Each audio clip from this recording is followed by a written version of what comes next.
सिंध जे ॿियनि शहरनि वांगुरु हज़रत इमाम हुसैन अलैहिस्सलाम ऐं संदसि जानसारनि जी ॾिनल अज़ीम क़ुर्बानी खे भेटा पेश करण जो सिलसिलो जारी आहे। आदरपुर वेझो ॻोठ अलायर चाचड़, खाना ॻोठ, ॻोठ गेंबड़ो, ॻोठ हसन चाचड़ में मजलिस अज़ा ऐं मातमी जुलूस बरामद कया विया। ॻोठ अलायर चाचड़ मां मातमी जुलूस इमाम बारगाह इमाम ज़मान अलैहिस्सलाम मां निकितो, जेको मुख़्तलिफ़ रूटनि खां थींदे इमाम बारगाह फ़ातिमा ज़हरा सलामुल्लाह अलैह वटि पहुतो।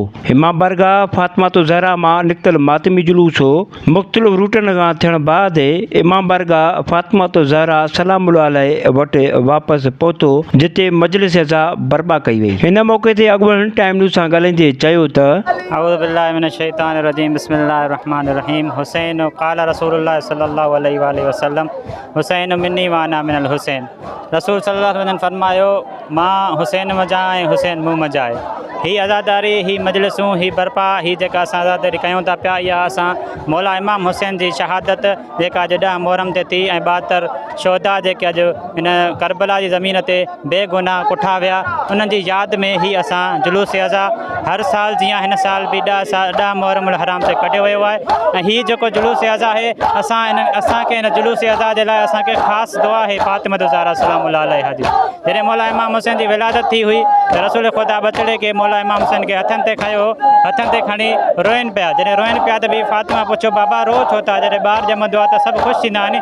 चई, मां ॾिसां थो पियो त हिन मुंहिंजे बचड़े खे करबला जे मैदान में बेगुनाह कुठो वेंदो, लेकिन हिकु क़ौम अहिड़ी ईंदी, शिया क़ौम, अली जे मञण वारी क़ौम, हुसैन जे मञण वारी क़ौम हिकु अहिड़ी ईंदी जेका ॾींहुं क़यामत ताईं हिन मुंहिंजे बचड़े हुसैन खे रहंदी। ऐं असां फ़ख़्रु महसूसु कयूं था पिया त उहा क़ौम असां हुसैनी, असां आज़ादार आहियूं। अस्सलामु अलैकुम वरहमतुल्लाह। बिस्मिल्लाहिर रहमानिर रहीम। ॻोठ अलायर चाचड़ में जेको जुलूस आहे इंशाअल्लाह ख़ैर सां थींदो। 3 पुलिस एहलकार जेका मुक़ररु थियल आहिनि मुंहिंजे सिक्योरिटी जे लाइ, ऐं 27 पुलिस जा कांस्टेबल ऐं 3-4 ASI मुक़ररु थियल आहिनि। इंशाअल्लाह ख़ैर सां थी वेंदो।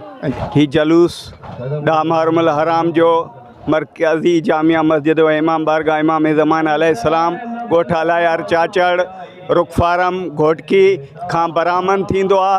ही सदिन खां रवायती क़दीमी जुलूस आहे जेको मुख़्तलिफ़ रस्तनि खां थींदो। इहो मुख़्तलिफ़ रस्तनि खां थींदो। झूलो पाक, अलम पाक, ही यादि मल्हायूं था इमाम हुसैन अलैहिस्सलाम जी, नवासे रसूल ख़ुदा जी, जंहिं लाज़वाल क़ुर्बानी ॾिनी इस्लाम जे लाइ, जंहिं दीन बचायो, जंहिं क़ुरान बचायो, जंहिं निमाज़ असांखे ॾिनी।